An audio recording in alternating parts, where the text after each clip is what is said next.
कुमार स्वामी नायक गोंगो लुगु लटोका radio Fiji 2 में पुराना गाना लगे, हमें बहुत अच्छा लगे। रेडियो फीजी 2 देश की धड़कन।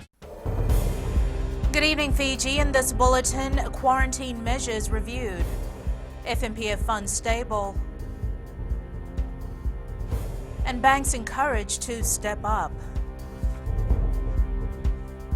From the studios of FBC Suva, Jackie Spate.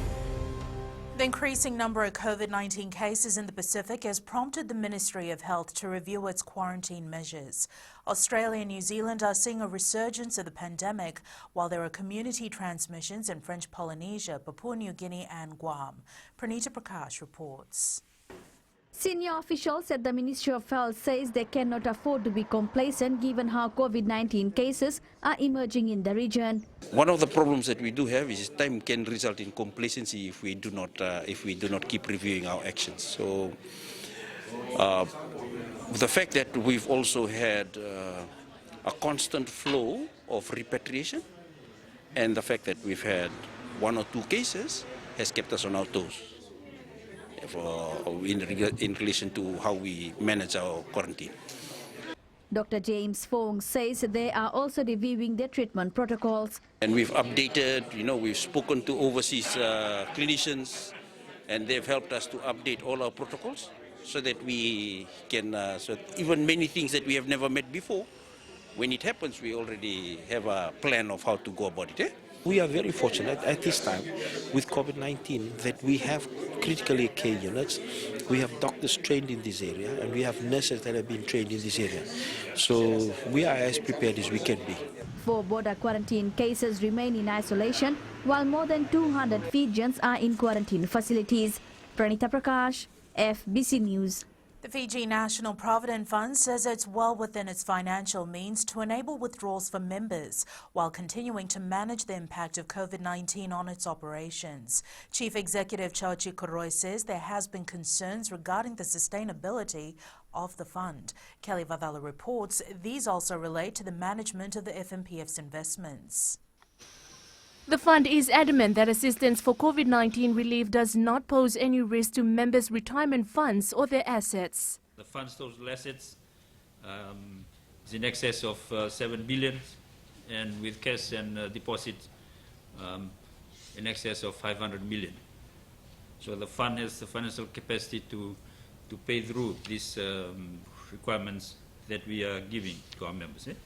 We have also been engaging with our members and taken on board their requests and suggestions, and we will continue to monitor the situation and consider options to help them as best as we can. Chauchi Koroi is urging members to be honest with their application. Whatever you withdraw today means that you are taking out from your future retirement. Meanwhile, the first payment for Phase 3 of the COVID-19 relief package will be processed on Tuesday.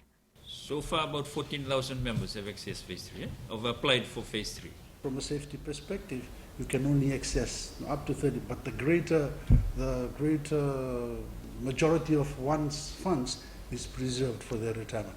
The fund has to date paid out $87 million to 113,000 members for Phase 1 and Phase 2. Kelly Vadala, FBC News. Minister for Economy Ayasai Kayum says local banks are critical in executing government incentives and initiatives announced in the national budget. Speaking at the 27th Fiji Institute of Bankers annual general meeting, Said Kayum says Fiji's capacity to generate revenue is depleting as a direct consequence of the COVID-19 pandemic. Josai Nanunga has more. On the backdrop of a declining economy, the government says it's exhausting every avenue, investing in critical services and introducing innovative strategies. We need to be able to find not necessarily a balance, but a ground where you'll be able to ensure that you look after your citizens, you don't have that level of exposure, but at the same time ensure that people actually still get employed, jobs are created, people have money in their pockets. Syed Kayum says incentives such as the First Home Buyers Grant will spur growth, but banks must also think outside the box and engage meaningfully. There are certain situations where we may have state land on which somebody may want to build. So how do you participate? Are you being creative enough to participate in that space? Are you going to be efficient in respect of processing those people who are going to apply for the grants. The economy minister has revealed that Fiji lacks reliable and accurate data to assist the government in identifying areas that need serious attention.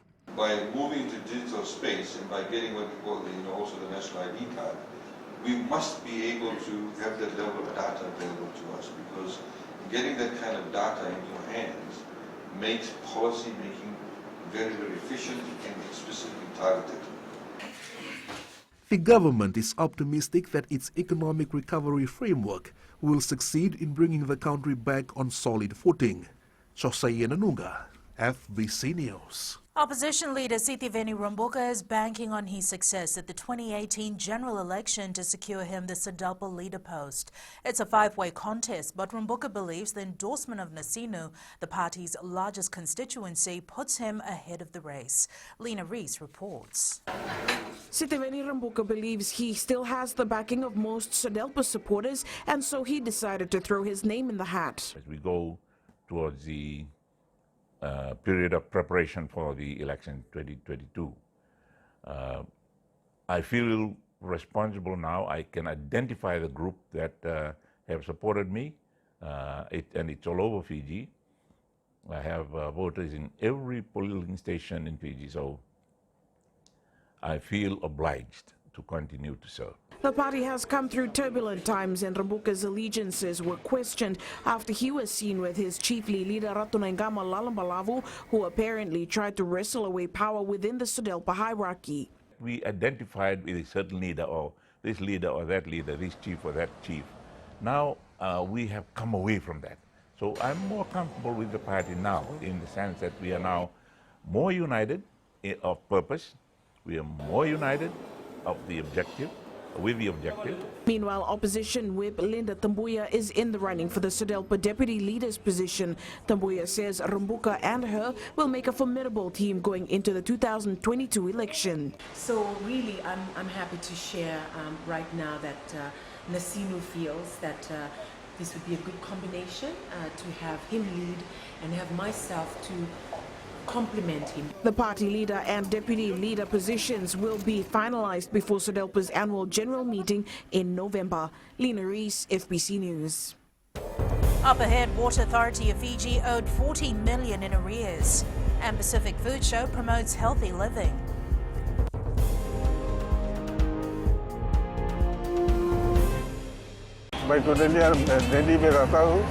Radio Fiji बहुत radio Fiji रोज सुनता हूँ. Radio Fiji 2 देश की धड़कन.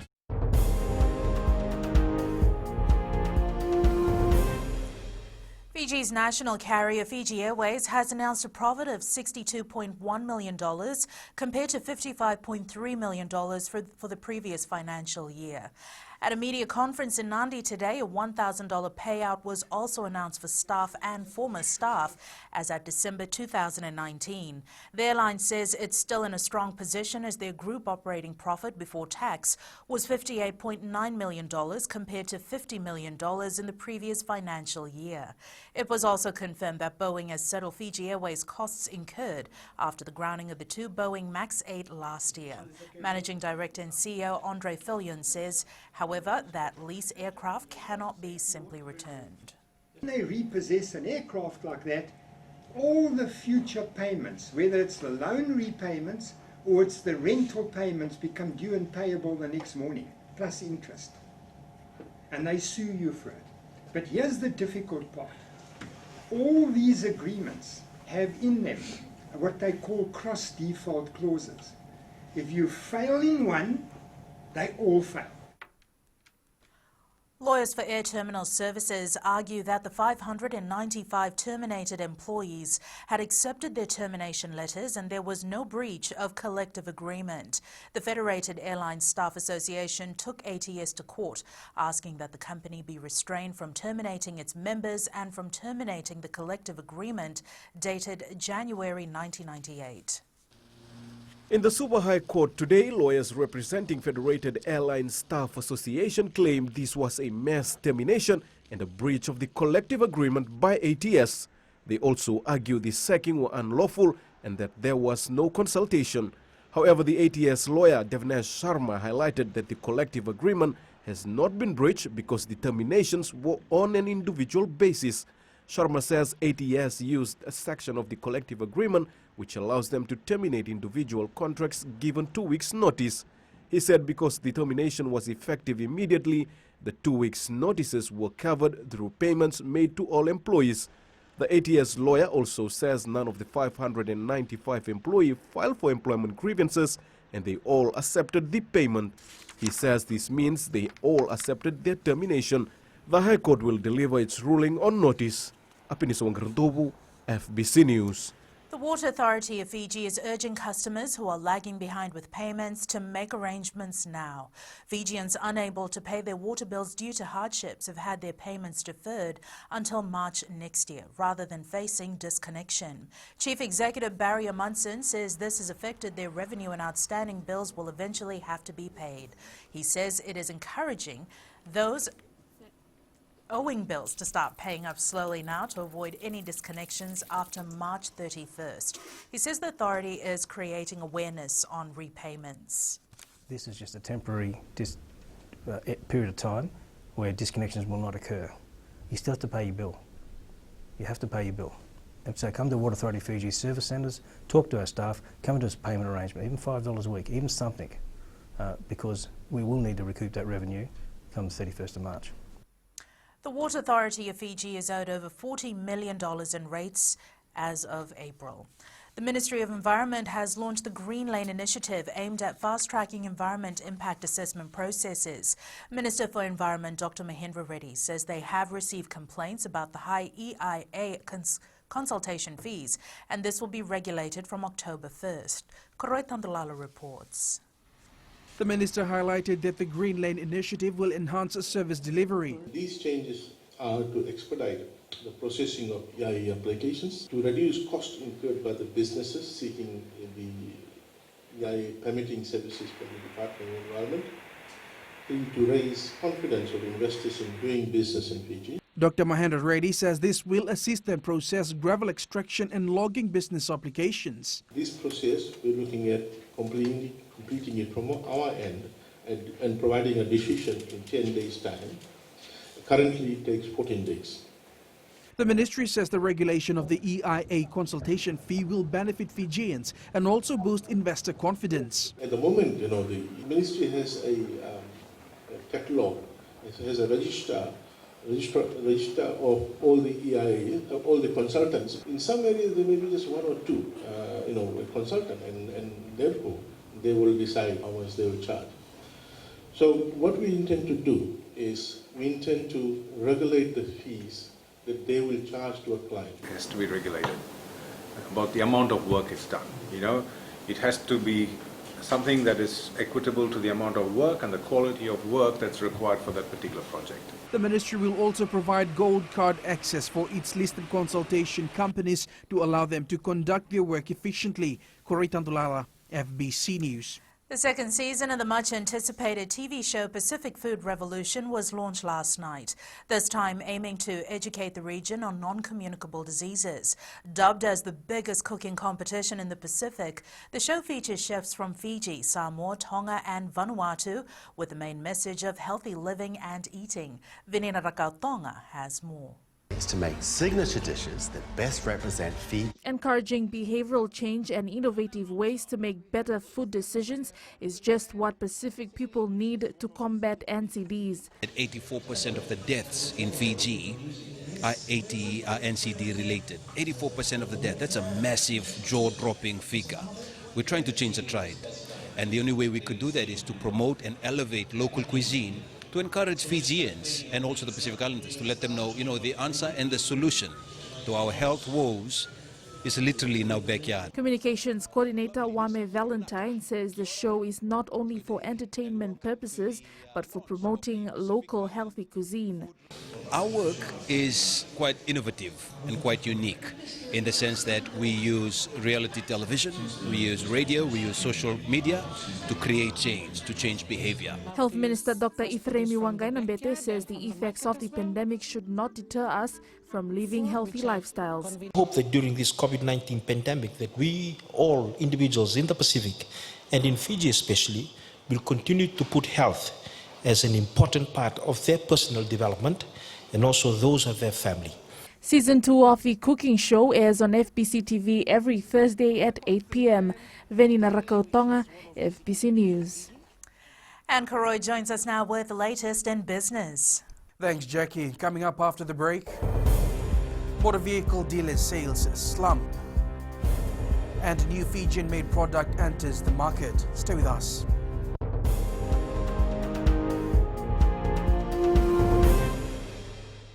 Pula nadang ko approach lang kerse, ko erkraki, do televisi na barong na Radio Fiji One, nandomo ibiti. Radio Fiji One, nandomo ibiti.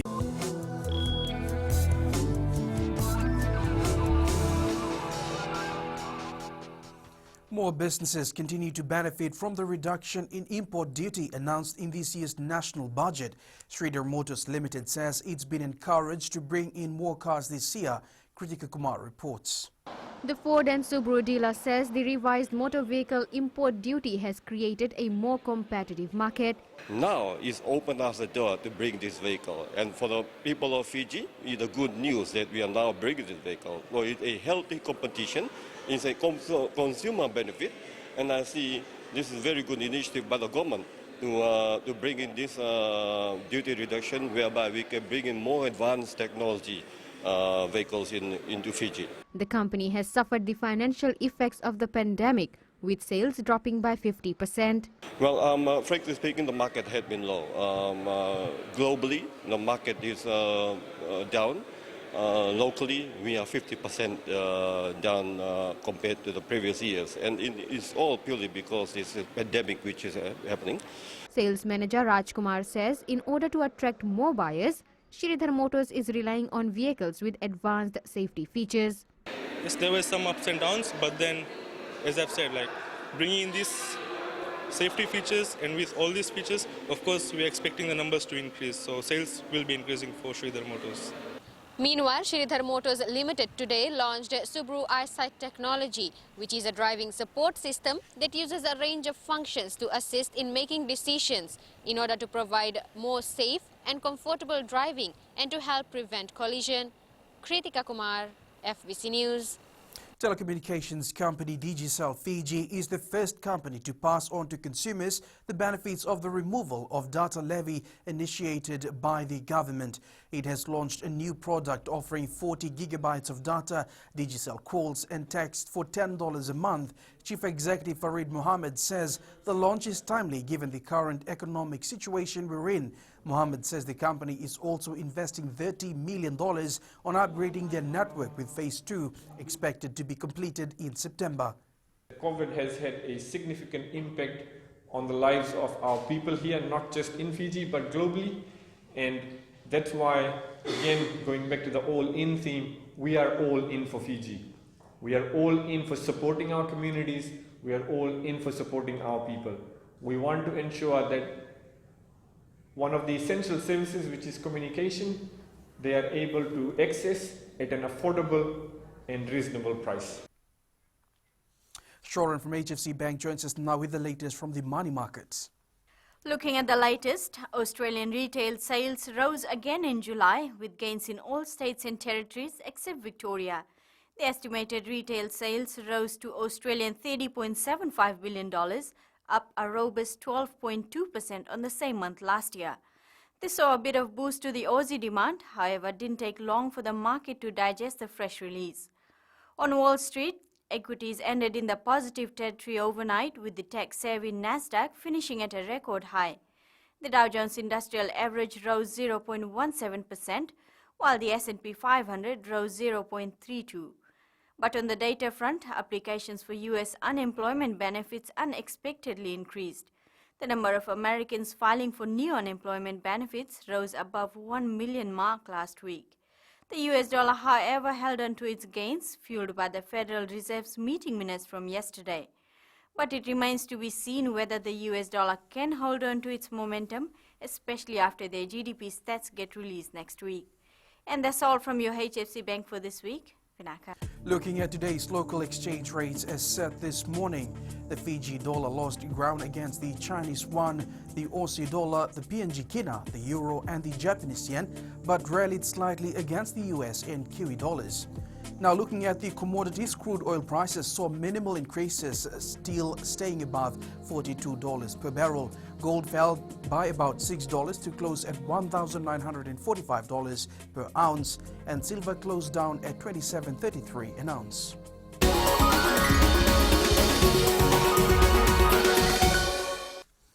In growing Fiji, Minister for Commerce Fayaz Koya says companies such as Essence of Fiji have given the Fijian brand domestic and international exposure. Essence of Fiji has a 69 product branded Fijian made, and in 2015, the group launched a $1 million Essence of Fiji Rejuvenation Center. It is the first international accredited therapy academy in the Pacific. The company has launched a new product, the VS Men's Skincare, and Koya says with Nama being the key ingredient, villages in Yasawa have found employment. The Nama, ladies and gentlemen, is actually sourced from the villages of the Yasawa group, and this has continued to provide jobs for the villages during this particular time of pandemic. These communities have been given an opportunity to generate income and safeguard an important natural resource in a pristine environment.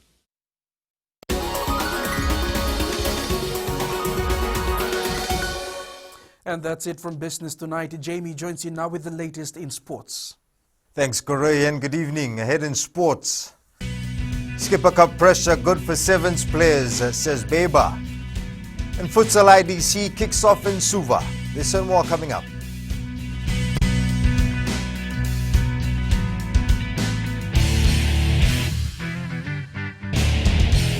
My name is Neha and I'm from Kadavi. And Mirchi FM, it's hot. Mirchi FM, it's hot.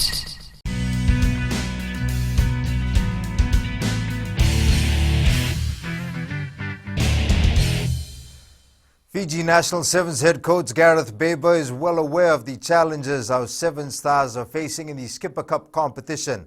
The Welshman was a professional rugby union player before making the switch to Sevens later in his rugby career. Baber believes exposing our national Sevens reps to local competitions like the Skipper Cup will push players physically and mentally. He adds the pressure his Sevens reps are put under in the Skipper Cup is good for the development.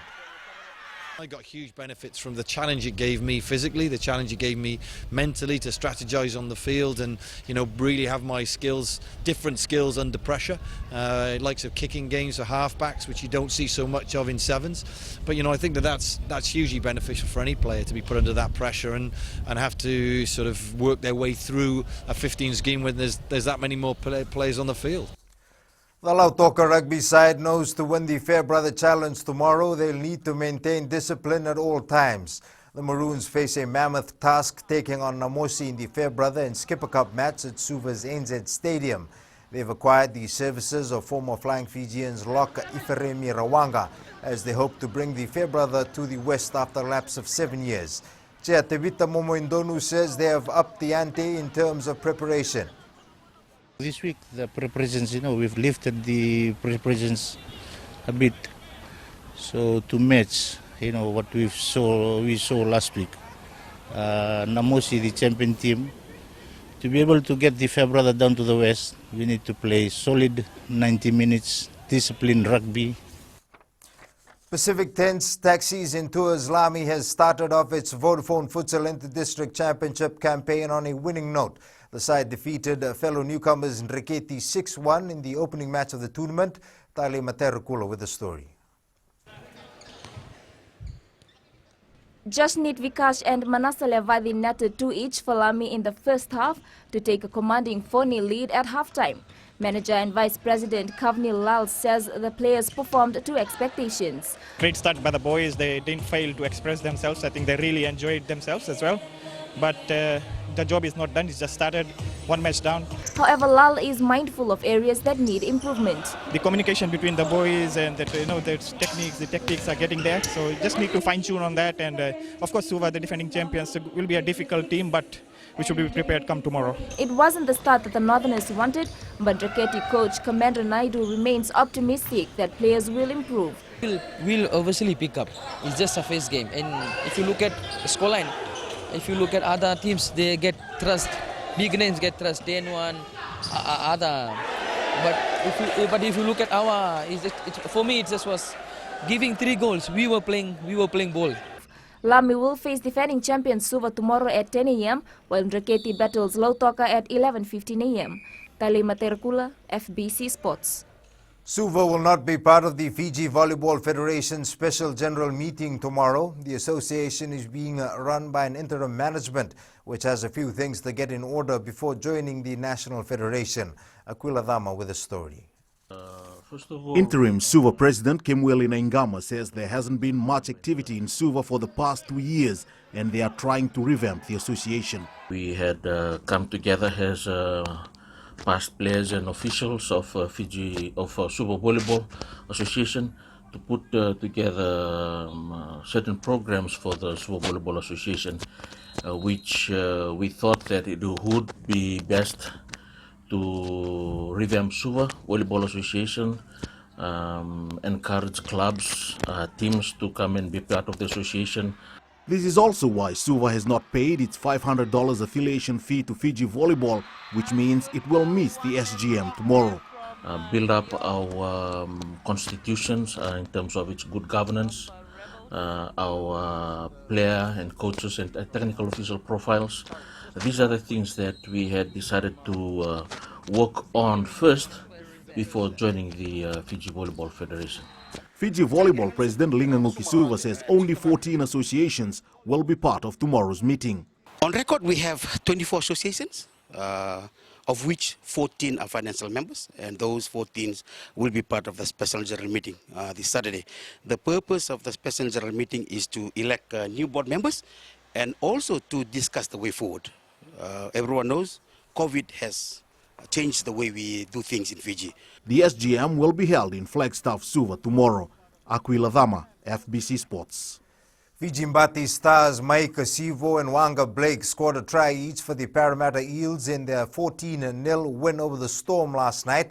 The Eels are now tied 24-all with the Storm on the points table, but remains third in points differential.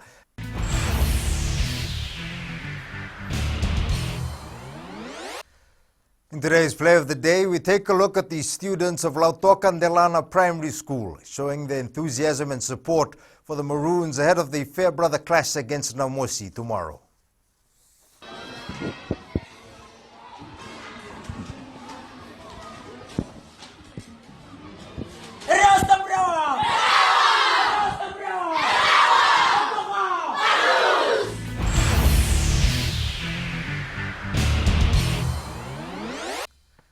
That's it from Sports Tonight. Remember, you can watch the Fairbrother Challenge at 2:50 p.m. live on the FBC Sports channel tomorrow, as well as the Skipper Cup Challenge between Lautoka and Namosi also at 10:55. In the world of the weird and wonderful later on, a look at how millennials are shaping the global landscape. This and more coming up.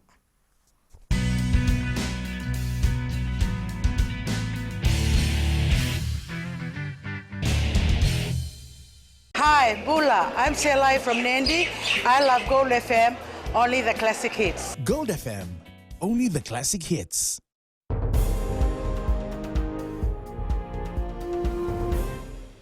In new media tonight, a fast food chain in the United States is taking the mobile phone food order services to another level. It announced plans to open new outlets which will give priority to those who order using their app. And Kritika joins us now with the latest in weather.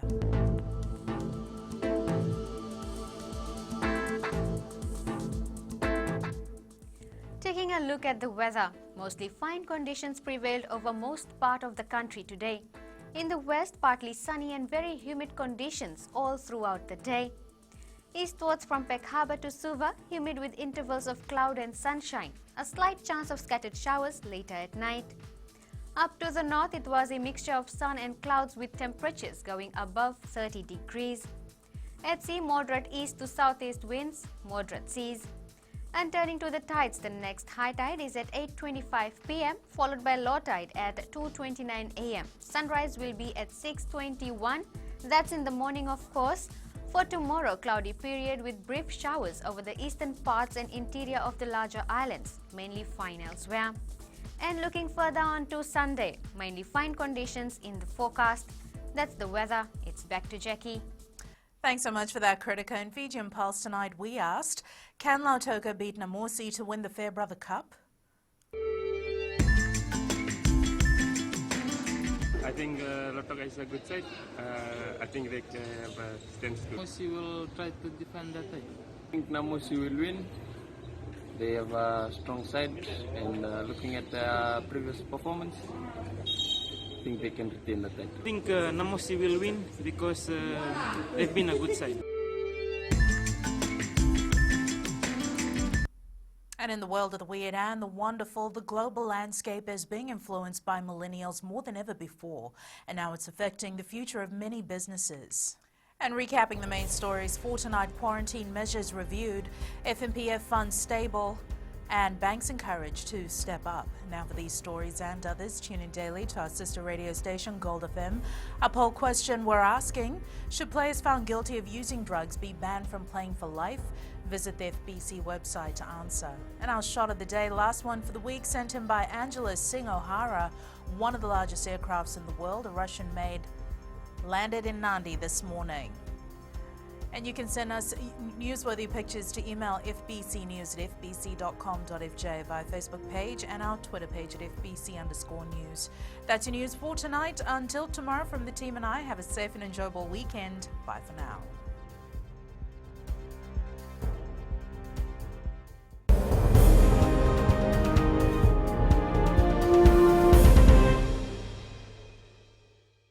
Bula FM number 2 NSR.